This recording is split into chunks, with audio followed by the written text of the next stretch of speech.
Vacation Addicts. Take 2. Hello, everybody. I'm Jeff. I'm Wendy. And we're the Vacation Addicts. We just got back from a 3-week tour of the West Coast, starting in Seattle, working our way all the way down to L.A. and on over to Santa Fe eventually before we flew out. Yep, that's where we were last night. Just got back in town. Feeling a little ragged, but figured we wanted to get this done before we head back out tomorrow for Philadelphia and then some action in Bowling Green and then Europe again. Yeah. So we'll start off. We landed in Seattle late and got up early the next morning. Had a massive itinerary that included the daily market they have, the fish market in Seattle. And of course it was raining in Seattle. Naturally. It usually shines on us everywhere we go, but you can't do Seattle with a little bit of rain, without a little bit of rain. So so we did that. We started off the day, I think, at the farmers market, or not the city market. It's a beautiful market, several blocks long, where they sell everything from the local fish, fresh fruit, vegetables, flowers, local art. They've got a couple restaurants in there, and it's right on the water, right down there in downtown Seattle. Yeah, and the freshest fish, all the restaurants nearby the market are serving what's just been brought in off the boats, sold there in the market. You can buy anything else besides seafood if you like. It's a normal city market with vegetables and clothing, souvenirs, of course. Then after the morning of doing that, we went right around the corner to the Seattle Aquarium. And at the aquarium, they've got all kinds of learning center stuff. They collect most of their exhibits and stuff from the water right there in front of the aquarium. They've got a home for otters and sea lions and seals, and they bring some of them back that have been injured and reintroduce them into the wild, as well as a lot of their fish exhibits. It's definitely worth a stop. Saw some jellyfish I never knew existed, and they have them in displays that are really artistic, so you can go see some aquarium art if it interests you. We saw a lot of art while we were there. And they've got a lot of hands-on stuff at the aquarium. You can touch the starfish, and they have great area for the kids to learn about erosion and things like that. It's not just about the marine life. It's about the life outside the marine, I guess, and how it's all intertwined and affects each other. So pretty educational as well as beautiful. Yeah. We finished up the Seattle afternoon, I think, at the Chihuly Museum, where we saw Chihuly glass. The artist Chihuly spent a lot of time in Murano learning the craft, then San Francisco. I think he moved around quite a bit, and he makes these giant sculptures out of glass, giant chandeliers. You can see them in a lot of places around the country. Indianapolis Children's Museum has a big display. The displays in Seattle are both a museum, and then they've also got garden displays with all the outdoor exhibits that they have there. Those are located just beneath the Space Needle, so you could make an afternoon of touring the Chihuly Glass Museum and then finish up your afternoon there with cocktails up on the Space Needle, the rotating restaurant. And those are a lot of fun. It's not just your normal cocktails. They have flights of different cocktails as well as some tapas to eat while you're doing it. I think Wendy had the nitrogen-infused cocktails. Yeah, they made a whole production out of it. It's a real show, and all the nearby tables were watching as my cocktails were delivered. It was frothy, steaming, nitrogen billowing out, and they were excellent. I would definitely recommend. It's worth the show and the tasty cocktails. And the bourbon flights that I had were delicious. They bring a smoker out and do all the smoky old fashions and Manhattans and some of their own cocktails. They have quite the group of mixologists there, and the food was delicious. It's small pieces of everything from pastries and fruits and tarts and steaks and olives, and you spend a whole afternoon there. Yeah, it's really nice. And you get a 360-degree view of Seattle. And the whole sound, the marina, all the water. It's absolutely gorgeous, even if it is raining a little bit. I think the sun came out for us that afternoon, though. Oh, we did get some sun as usual. Yeah. Yep. And after a quick whirlwind 1.5 day tour of Seattle, we drove down a couple hours to Vancouver, Washington, just on the Washington side of the Columbia River across from Portland. We were able to get the hiking in. You talked about Maltmaha Falls and Wakini Falls, I think it is. Yeah, Wakina and Multnomah Falls. They've got trails, and they're not terribly challenging trails if you're looking for an easy hike. Or you can take the more rugged trail that goes up towards the top of the falls at Multnomah. Those are beautiful falls, and like I said, you're right on the Columbia River in the Columbia River Gorge, and it's probably overlooked by a lot of people. A lot of people simply go straight through Portland and don't stop, but we like to get off the side of the road a little bit and explore things that are more local and more detailed. Sometimes we find the best places when we just pull off the side of the road. And then that was a quick stop on our way to our true destination that day, which was Crescent City, California. We put in about 4 hours of drive time, got down to Crescent City, and for those of you that don't know, Crescent City is the home of one of the northernmost groups of redwood forests and the northern top portion of the redwood forest along the coast, where they have the coastal redwoods, which are some of the largest redwoods and sequoia trees in the forest. And the whole section of the state is giant national forests, and I think we only paid to get into one of them. They're all free. You drive through, or you can get out and hike. They have trailheads located throughout the entire park, and you can just pull off the side of the road at any of these trailheads and take hikes through the redwoods, which is just amazing. People think it's just a bunch of trees, but they are over 2,000 years old, so you can imagine the things that they've seen in their time. They're actually part of a rainforest. So when you go into the forest, there are enormous pine trees that are part of the environment to help build the moisture and rich soil that's on top of the rocky foundations. And we saw flowers of all types. A lot of hiking. These trees are enormous. Most of the redwood parks and forest areas, you can find trees large enough that you can drive your car through. Yeah. And so we actually went up to one section, and they've got it dug out through the center. The tree's still alive, growing on top of it, but they've actually dug a big arch and tunnel through the tree that you can drive your car through. And there aren't many of those out there. One of the fun parts of touring the Wild West and the West Coast, Northwest, is all the cheesy, campy roadside attractions. So when we started from Crescent City and went all the way down to LA, we stopped at places where you could drive your car through a tree, or you could go to Hill of Confusion, all these cliche stops. Yeah, Trees of Mystery.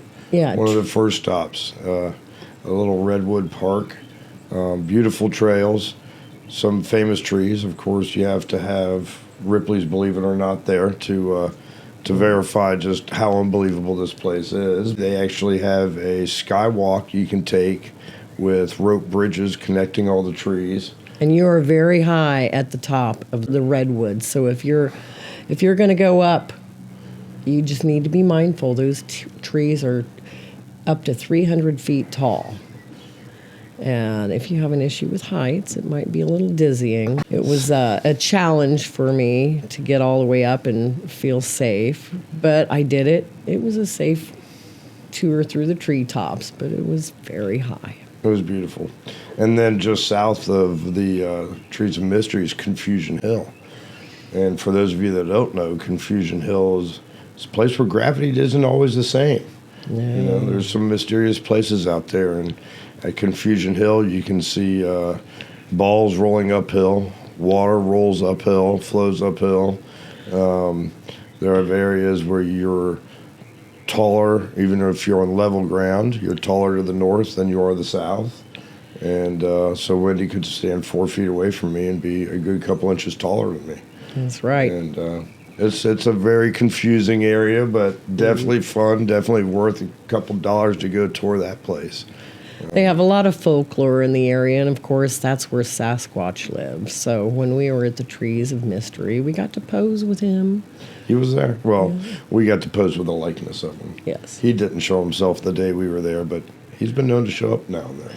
Yeah, they do have a lot of campy roadside attractions, and that's the fun part. If you get to go tour the West, don't miss driving through a tree or seeing the Trees of Mystery or Confusion Hill.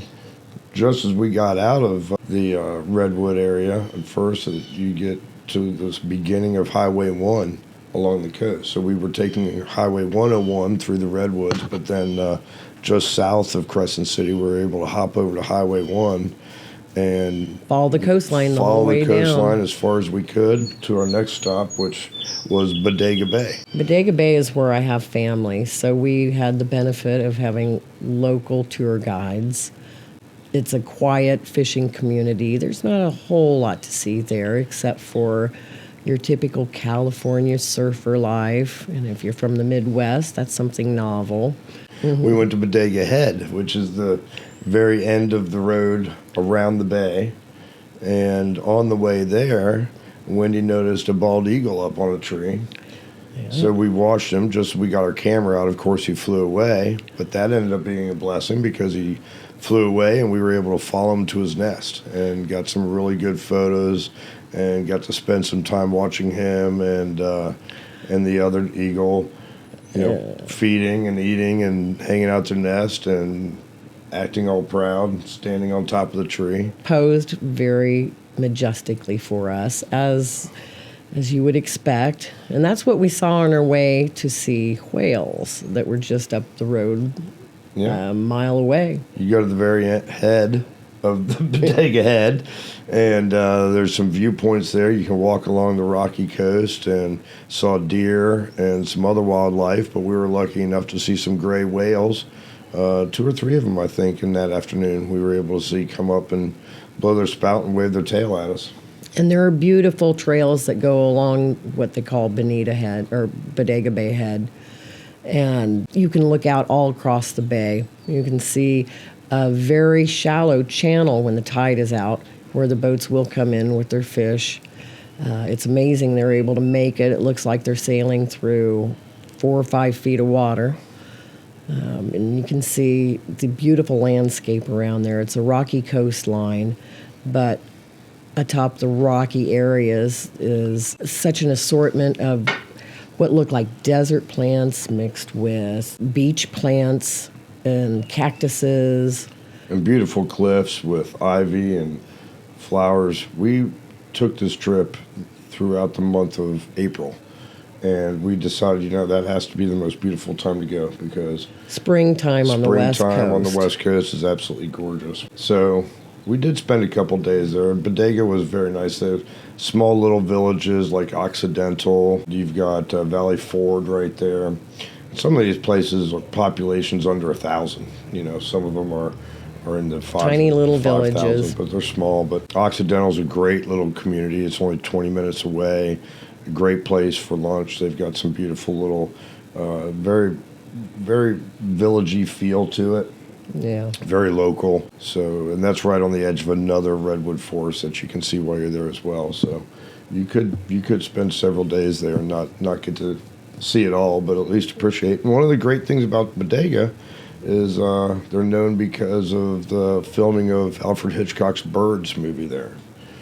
Yeah, we stayed literally across the street from what was the school in the movie, but it's really a church. So we had a beautiful view of what was a scary scene in a very scary movie. So after Bodega, we were on our way over to Yosemite, but had to make a stop in Sacramento along the way because in Sonoma, just outside of Sacramento, we found a place called the North Bay Air Museum, and they've got all kinds of vintage aircraft from P-51 Mustangs, P-40s, some biplanes, and we'll give you all some contact information if you check out our website. But we were able to book a flight in a P-40 and each of us took about a 45-minute flight. One of us went over back towards the coast by Bodega and enjoyed that flight, while the other one flew closer to San Francisco and got to see the Golden Gate Bridge poking out of some really thick fog right there at the bridge. And an absolutely great couple of people running that place, and they really make it a fun experience. So we'd highly recommend that if you're able to. Yeah, definitely check out the website. You won't want to miss that. And there's only 25 P-40s flying, which I found amazing, And the restoration, this guy picked up this airplane from Guam and spent 9 years, was it, rebuilding it? And then was able to find the actual fighter pilot from World War II that flew that plane and saw combat. So he incorporated the history of his missions into the plane, and he's got the Zeros that he had shot down right there outside the cockpit painted on there. The gentleman who flew the plane in the war actually came back, I guess, after it was given a new life, and flew with the current owner and had some nice things to say about it. So that was another off-the-road experience. Try not to drive too far at one time, drive a couple hours, have some fun, drive a couple more. Mm-hmm. And that's when we got to Yosemite. We stayed at, we wanted to stay at the Rush Creek Lodge. Yeah, we looked at Rush Creek, and we looked at some of the lodges right inside Yosemite Park, but they were this booked. was the first week they were open, and the park that is, and they were booked. So if you're going to stay inside the park, make sure you book your reservations early. We stayed at the Evergreen Lodges, which, again, they were beautiful, and only 15 minutes from the valley. Mm-hmm. And Hetch Hetchy. I could never remember that. Hetchy, part of the reservoir park. there. Yeah, and the lodge was lovely. We had a cabin to ourselves, and there were, I'd say, maybe 100 cabins throughout the area. The services and amenities were excellent. I highly recommend it, but it is rustic. So when you take a trip to the West Coast or anything Wild West, expect rustic. There's no luxury accommodations really available. And for obvious reasons, it's still, a lot of the area is inaccessible in the winter. You have winding roads, lots of elevation changes, places where there might be roads that have been washed out. So you have to be mindful of that. It's always a rustic trip, but that's the character of going out and touring the West. When you go through the park, it's a great idea to go ahead and buy an annual pass for all national parks. Absolutely. I think we found that it was $35 to get into any of these parks, but for, I think it was $100 or so, you could get a national pass for an annual pass for all the parks. And by the time we finished this very short 3-week trip, we had been to 4 or 5 national parks that we would have had to pay $35 a piece for. So yeah, keep that in mind as well. So going through Yosemite, you start off pretty much on a driving tour through the valley, through the hills, mountains, and again, you've got hiking trails galore and trailheads. Oh, you can everywhere. People do camp and hike there for a week at a time. If you want to go and be remote and get away from people, that is the place to do it. You have to be careful when you're selecting some of your trails, too, because they may lead for 19 miles before you ever reach a conclusion to the trail. So we were very careful in selecting the trails we wanted to do. So we started that trip off driving. The first day we toured through the valley, Yosemite Valley, which is absolutely gorgeous. That's where you'll find all the famous Ansel Adams photograph type spots like Half Dome, El Capitan. These are mountains of granite that have been carved out by glaciers and just left remarkable scenery. Waterfalls, wildlife, absolutely breathtaking. We saw what's called a fisher. That's something we don't have here in the Midwest. Kind of looks like an otter, but it scales rocks. I noticed it when it was creeping towards Jeff. And I was up above, and he never saw it, but it was an unexpected addition to our wildlife scenery we got to see. There we saw eagles as well. You can't imagine the surprise and satisfaction of driving down the road and seeing the mating ritual of the eagles as they were flying through the air. Or falling through the air. Falling through the air. Over mountains that were 8,000 feet tall. It's definitely worth a trip just to see that. If you're lucky enough to get to see it. Yes. And then the next day after hitting the valley, well, going on through the valley, we must have stopped at 20 different spots for pictures and hiking and getting off the beaten path and away from the cars and getting to really experience the nature of the whole valley. The next day we went to the other end of the park, Hetch Hetchy Reservoir, which is a dammed reservoir, which is the main drinking water for 3 million people in San Francisco. And it comes all the way from that reservoir. Absolutely gorgeous water, very clean, no boat traffic, so there's no pollution. The waterfalls bringing the water from the snow melt is about the cleanest water you can get, and that's more or less what we would be drinking at the lodge. I couldn't help myself. I had to try it. It was delicious. We drank water from the fountains in Yosemite, and I didn't get sick. Brave. Anyway, Yosemite, don't do less than 2 days.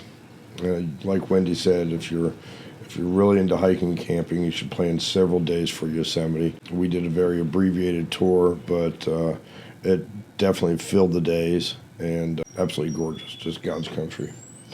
And once we were done with Yosemite, we went back to A1A and back to the coast. Stayed the night in Monterey, which is a gorgeous little town on the coast of California. And we also went briefly to Carmel by the sea, Carmel, California. I believe we had lunch there. We did. We had lunch at Clint Eastwood's restaurant. Hog's Breath. The Hog's Breath. And that was very fun. Good food, very good food. And Carmel is absolutely gorgeous. Yeah. Great for shopping, great for eating, great for your basic tourist walk through and enjoy a little Northern California or Central California city. Yeah, we did. We only stayed there for an afternoon and went to Monterey, spent the night there, and drove to San Simeon, where we saw Hearst Castle. Yeah, we were really looking forward to getting down A1 or Highway 1 from Big Sur down to San Simeon, but it was closed from landslides and that sort of thing. So check your routes early too, because I understand that's fairly regular down there, at least this time of year. All the snow melts and rain that they had this last spring caused some damage. They were grateful for it. The colors were great, and they needed the water.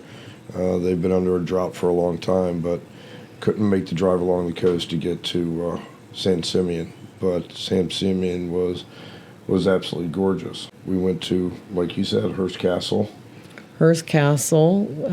Julia Morgan was the architect who spent the last portion of William Randolph Hearst's life building this enormous castle. And he had repurposed a lot of his collections that he had acquired overseas in Europe and built them into what would be an ornate-ish version of rustic life, West Coast rustic life. And Hearst was originally a rancher. His newspaper fortune came after he was already well established, and he owns a lot of his foundation now owns a lot of the land in that region. So he doesn't just have that castle. He has what at one point was 300,000 acres, I think, of that area.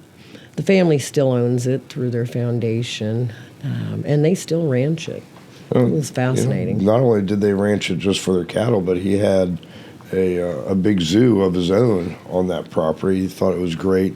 Loved some of the wildlife out in Africa, and got some antelope and some zebra, and the herds of zebra are still there today. Most of the other animals have been relocated or no longer around, but the zebras have about a 15 head herd or something like that, I think we heard, that's still in the area. And you can see them as you go down Highway 1, as well as elk. We saw a lot of elk on that trip, and some of it right there in Sam Simeon area.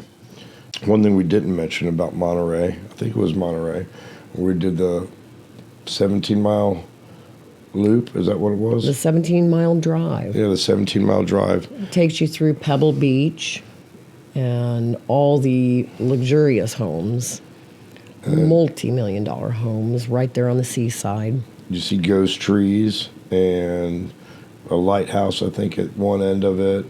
We saw sea otters there. We did. We saw sea otters there before dinner. They were laying on their back, cracking shells, just like you would expect them to. Yeah.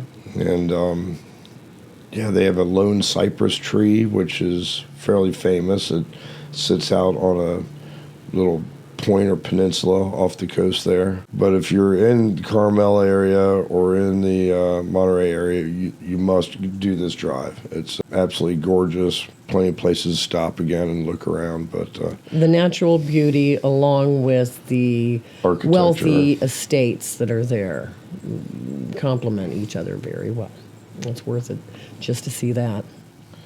So after Hearst Castle and Sam Simeon, we headed down to L.A. for a couple days, stayed at the JW at L.A. Live, saw a friend we have down there, and spent an afternoon and evening with him. L.A. Live, if you don't know, is where the basketball arenas are and the concert halls are, and it's just a big entertainment mecca in downtown L.A.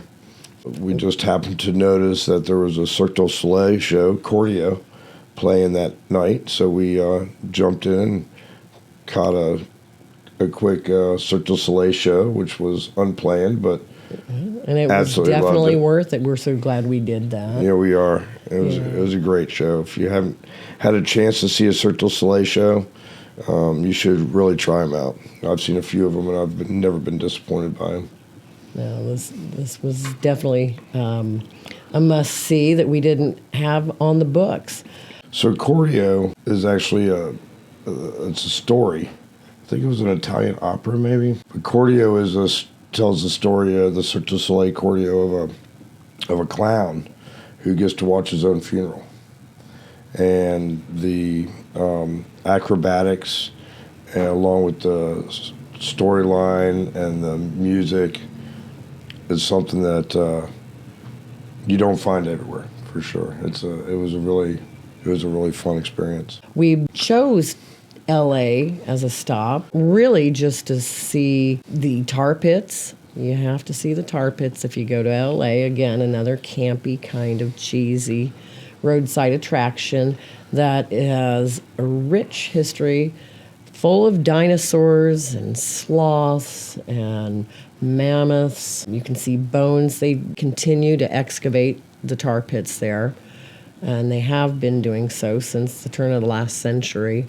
And they catalog more fossils than any other large metropolitan area in the world. And the tar pits, I'll tell you, saber-toothed tigers, mastodons, these giant animals, tar asphalt would be seeping out of the ground. And in only 4 inches of asphalt, a very large animal like a woolly mammoth can get stuck. They fall like they're on flypaper, struggle. Other predators like the saber-toothed tiger or the wolf come in to have dinner on the stuck animal, and then they become stuck. And this goes on for thousands of years. Millions of years. As they sink to the bottom of the tar pits over time, and their fossils are found, and they're still excavating them today. Yeah, there's multiple layers, different ages, millennia, that animals would be trapped. So you have the dinosaur period at the very bottom, and then it has more or less post-ice age even animals that could still be trapped there if they were still wandering around and LA wasn't paved over. I would imagine a lot of the asphalt that is in LA streets comes from the tar pits. Well, I don't know that they've been using it for roadways. It was used a long time ago by indigenous people for adhering their arrowheads to their quivers, or not to quiver, their sticks, arrows. It was used as water sealant in their canoes and boats, used on some of their homes to water seal the roofs and things like that. But I think it's been a natural historical place or national park for well over 100 and something years, and I don't think they use it for the roadways. But Well, it makes roadways when you're walking through the park there. there is some soft ground. You got to be careful. That stuff is still bubbling up. And you can get stuck in it if you're not careful. Yeah, they've got several areas roped off so that you can't go get stuck. But you'll see walking down a path that looks like it's a man-made path. It's not man-made, it's just oozing from the ground. Yep. So, and they've got a nice museum there too, inside the tar pits. So the museum has displays of what they found, some history on the tar pits, Explanation of the different ages, the dinosaur periods. There's multiple periods of those, so you can learn about the Cretaceous periods versus what was the one that was the latest? Pleistocene. I don't know. I know that they never found any actual dinosaurs there. There was no dinosaurs in the tar pits. It's all Ice Age and post. There was, I remember the little kid in the parking lot asking the tour guide where are the dinosaurs, and there's nothing from the Jurassic period there. Is that right? Yeah, that's all the periods afterwards through the Ice Age. So the dinosaurs were already extinct when the tar pits were formed. But woolly mammoths and saber-toothed tigers are pretty darn cool. They might not look like T-Rexes, but they're pretty impressive animals and beasts nonetheless. So after the tar pits, we were going to head east, to see some friends in Big Bear. But on the way, we found that there was a little thing we could do at the Chino Airport. And so we stopped in there for the afternoon and booked a ride with a group called MIG-Flug. And we were able to go to the Chino Airport and fly MiGs for the day. They were Czechoslovakian-made Albatross L-39s. And our pilot, Steve, which was short for Istvan or something like that, great guy, was a Hungarian fighter pilot who later became a Top Gun instructor and had his own MiG and was able to take us up for flights in the MiG and even have us take control. Yep. I actually did a barrel roll. Several of them. And had the stick going almost half the speed of sound over the valley and racing toward Big Bear Mountain. Turning upside down and right side up and upside down and right side up. We did these maneuvers called chandrels, I believe they were, or Cuban chandrel, where you're literally coming in for a diving run. You drop your bombs, you come back up. As you crest the top, he rolls the plane back over and comes back down again to shoot at the target. Absolutely incredible. So much fun. Then after a few maneuvers like that, he took us through some big gorges between mountains, and Top Gun flew us side to side and through the valleys, and not terribly high off the ground. I think we were below 500 feet for most of that. Yeah. And when we went by the field with the tree line to really get a sense of the speed, he brought us down level with the trees and did about 0.5, 0.6 Mach. So. And at that point, we were only about 50 feet off the ground. A lot of fun. Yeah. Another experience we never thought we didn't even know it was a thing. I would give that a rating of high adventure level. I don't know that that's for everyone.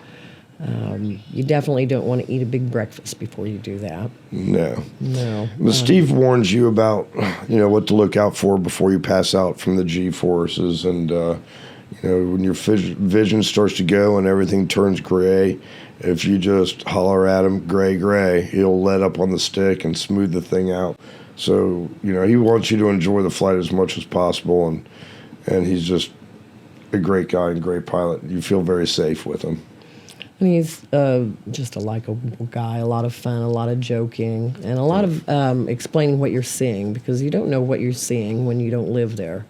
So he pointed out the landscape. We saw where we were going to stay the next night, Big Bear Mountain. We saw the side of it that had been burned by wildfires a couple years before, and then we flew all around the ring of those mountains that are there.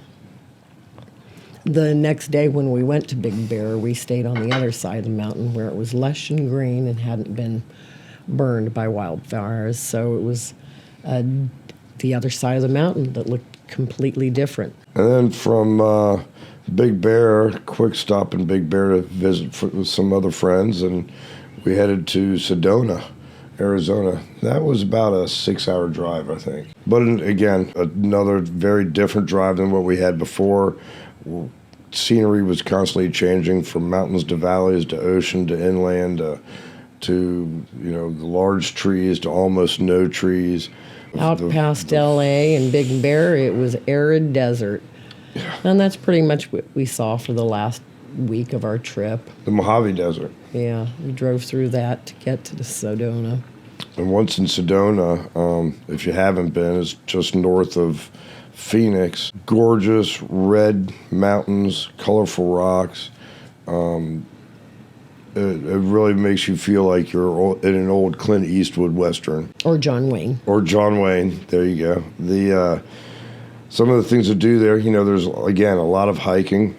We took a Jeep tour through the Red Canyon Jeep Tour Company, and we chose to do Diamondback Trail. Diamondback Trail, that's it. Again, fairly on the rough side. It was an hour or two of some very steep trails in a Jeep. You have to be able to hold on tight. You've got to be able to hold on tight for sure. But a great company. I've done a couple trips with them. They have an outlaw trail where they take you and show you where, some of the famous cowboy outlaws once rode, and some of the places they may have been. The Jeep drivers are very knowledgeable about all the rock formations and the names of the rock formations and how they got their names, and so it's always nice to be able to come back to a place and remember, each rock. This is Snoopy Rock, and it might be 4,000 foot tall mountainside that the profile looks like Snoopy laying on his doghouse, or some mother bear rock or something like that. But absolutely beautiful. When I say rocks, I should be saying cliffs, mountains. It's the rock outcroppings, I guess you could say. Right. And the colors of Sedona are absolutely breathtaking. We had hoped to do a hot air balloon in Sedona. Conditions were way too windy, so it got canceled. But one of the features of doing that is to have sunrise, reflecting on the colorful cliffs of all these mountains. And we'll have to get back there another time and give the hot air balloon a try for that. So we left Sedona the next day to head to the Grand Canyon and stopped in a little town called Jerome, Arizona on our way there. And Jerome is an old gold mining town, very small in Arizona.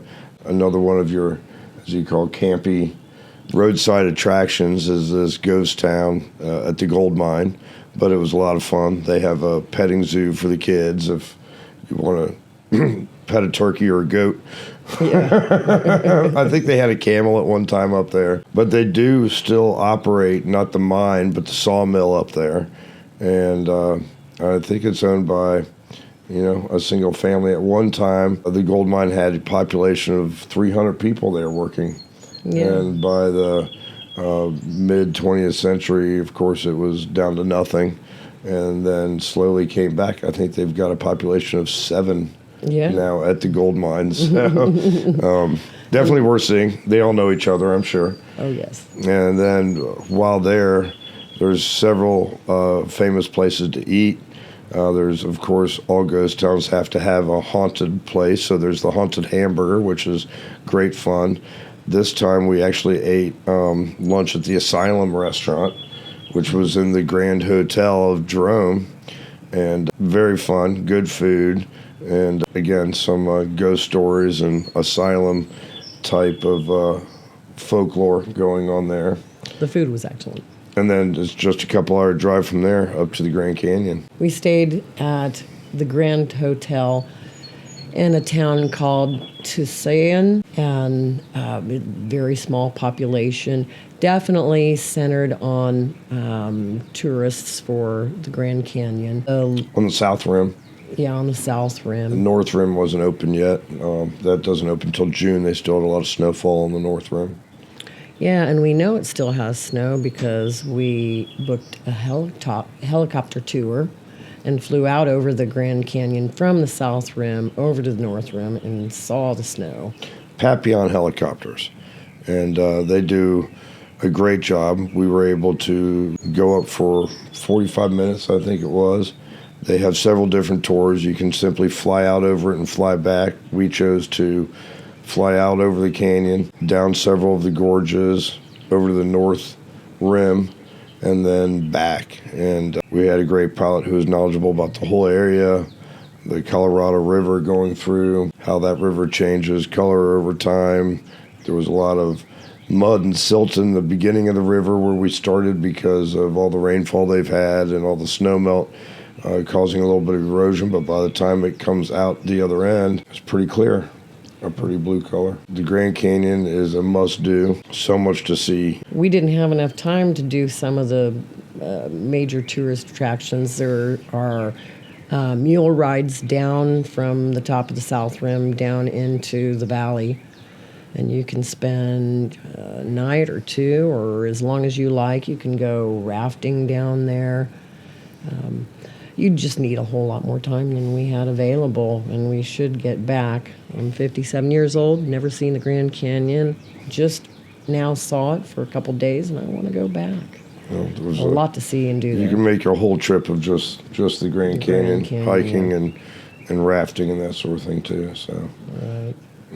I always wanted to take the donkey rides down too, but it's amazing the sure-footedness of those animals because it's just a sheer drop-off. You've got a path that's 3 feet wide and a big donkey walking down it, and one side is a drop-off a half a mile deep, and the other side's a sheer wall half a mile high. So it can be scary, but they've never had a single death or lost a single donkey other than the early days. A couple pack mules fell, I guess, but nothing with a human on them. So they've never had a human death falling from the donkeys at the Grand Canyon. So, and on the South Rim, they do take a trail that goes down to what was called the Indian Garden, I believe. And it's a trail that had been used by all the Native Americans before white settlers. So it's a well-established trail. Angel Falls Trail, I think is the one that they took. That's right. Angel Falls. And it was established a long time ago because it was a well-known trail that had a water source within a 1 day's hike. So they could start at the top, go down to the bottom to Angel Falls area where there's almost what looks like an oasis in the middle of the desert. And they'll day camp there before heading back out deeper into the canyon and down to the Colorado River. So we left the Grand Canyon on a Friday, took what was supposed to be about a 7-hour drive to Santa Fe and turned into a 10.5-hour drive to Santa Fe, and didn't even see all the roadside attractions we meant to. Yeah, our first stop from the Grand Canyon was in a little town called Williams, Arizona. Williams is about an hour south of the Grand Canyon. It's home to the Grand Canyon Railroad, which you can stay at the Williams Hotel there, and after seeing a Wild West shootout in the morning, jump on a railroad, take it all the way back up to the canyon, and along the way you see herds of elk, and it's been known to have stagecoach type or train robbery happen from time to time. We were driving through just on our way to Santa Fe and thought we'd stop on the old Route 66 at a place called Goldie's Diner on Route 66. The whole town is made up to look like the old TV show. It hasn't changed. They have the same napkin dispensers and bar stools in Goldie's that they've had since 1960 at least. At least. The food was excellent. It was your basic diner kind of food, but it was good.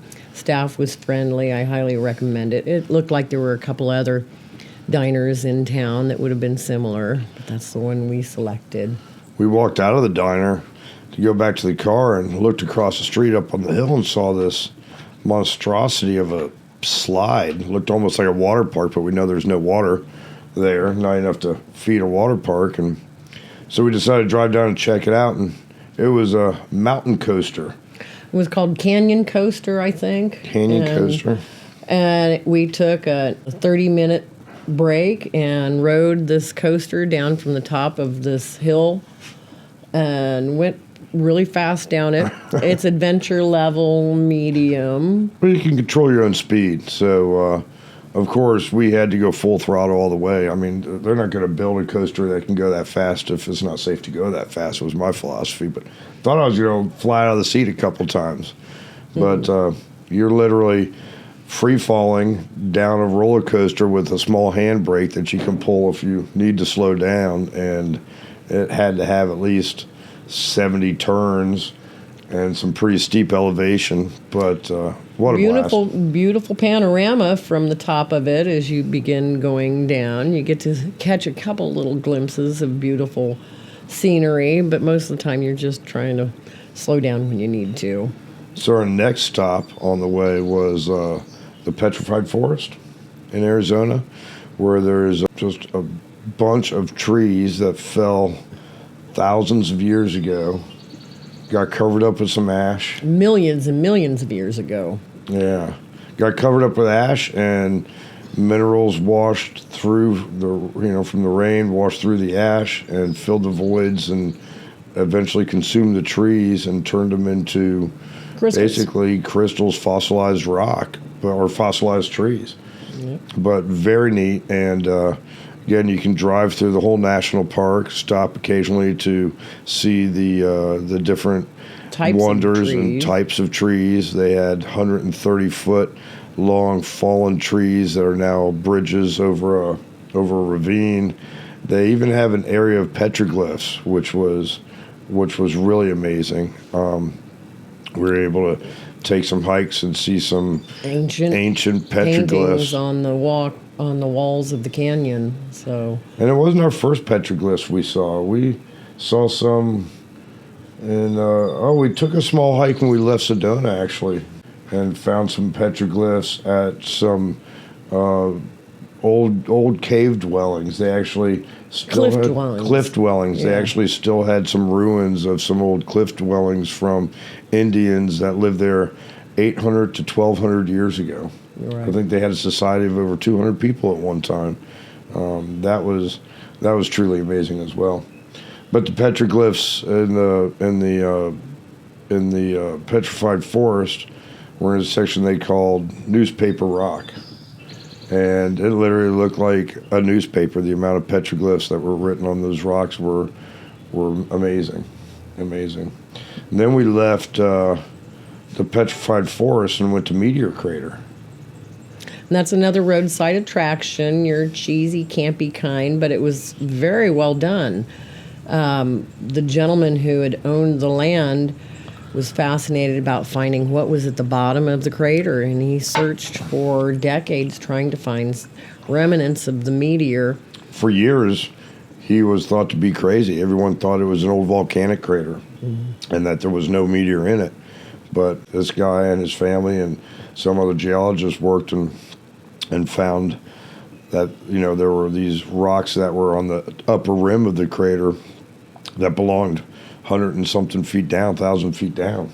And this meteor hit. I forget how long ago that was. The size of the crater was the size of the meteor was about the size of a love seat, not even.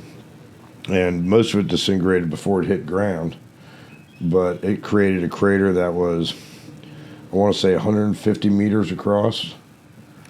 The meteor was 150 feet across. It was 150 feet long or wide. I believe it was massive. It was on display. It was this big. That was a piece of it. Oh.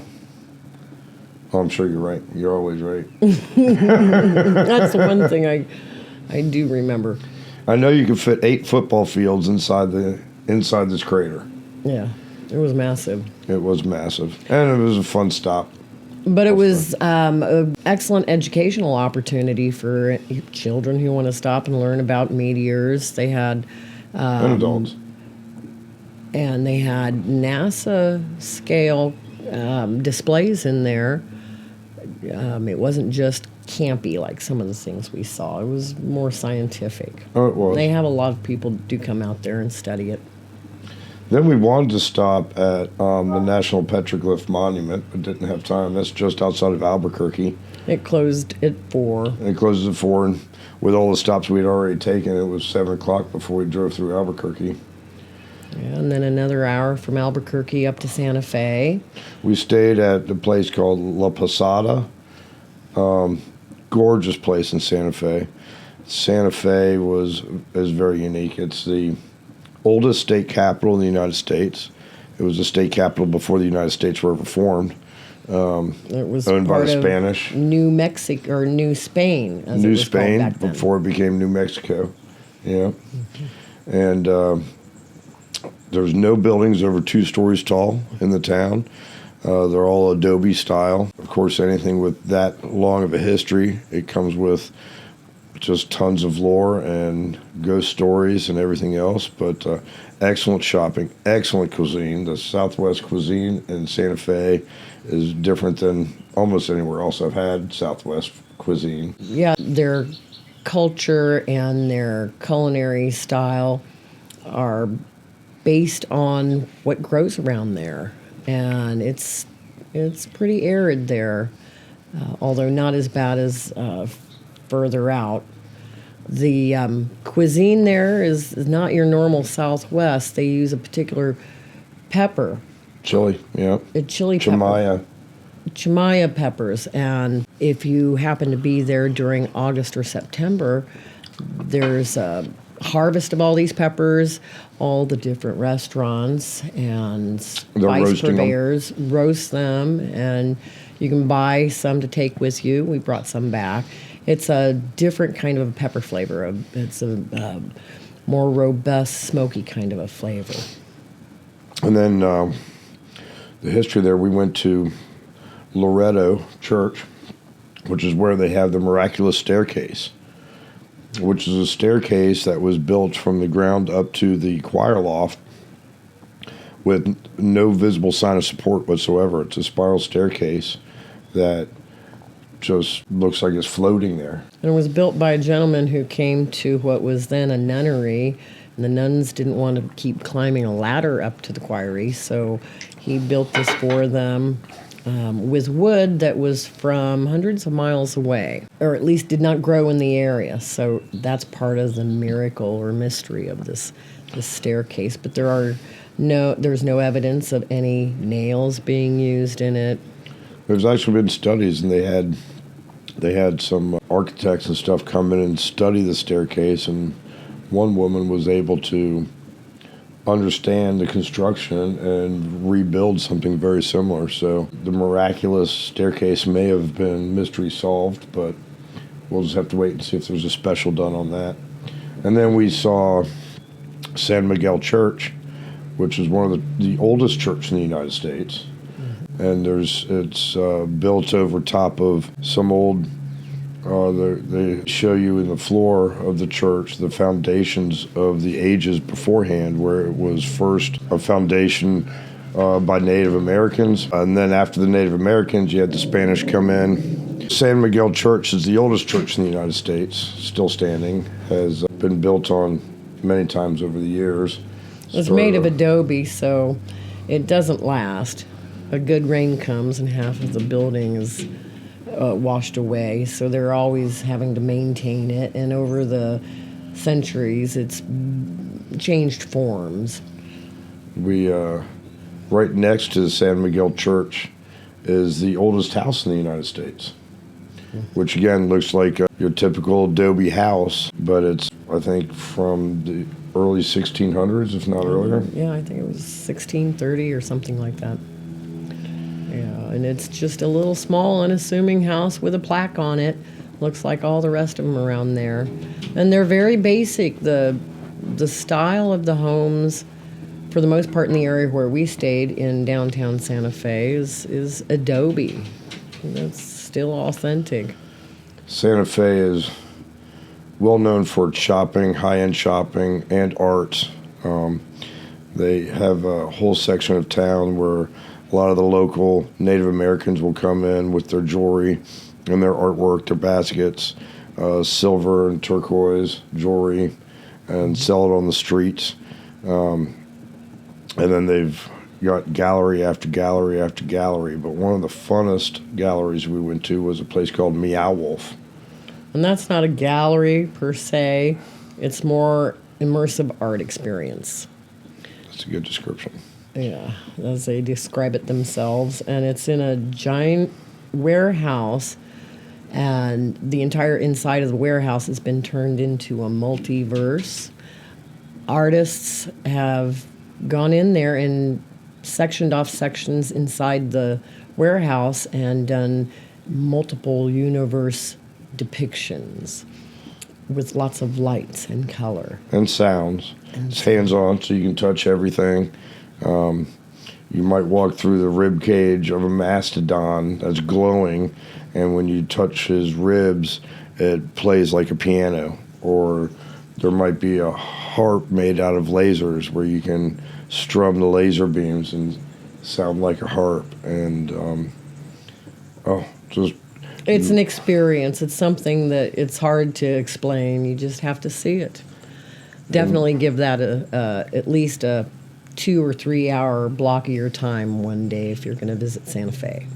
It's quite the experience, for sure.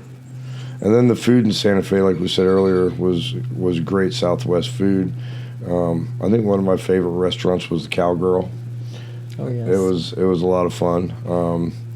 It's popular with the locals there. Very Wild West-ish town, and it maintains that. The whole state has, I think, less than 3 million people in the state of New Mexico, so you can imagine everything is it's a very close-knit community, and everybody knows everybody.